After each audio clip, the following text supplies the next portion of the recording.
Huli ang 5 minor de edad matapos mang-hold up ng isang babae sa Iloilo City.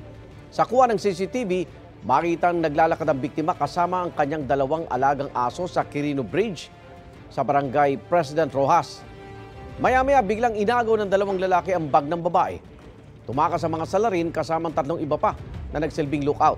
Tangay nila ang 500 pisong cash at cellphone ng babae.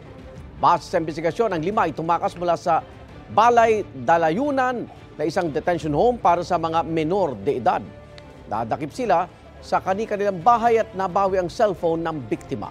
Paliwanag nila, kinailangan nila ng pamasahe pauwi, kaya nilang nagawang mang-hold up.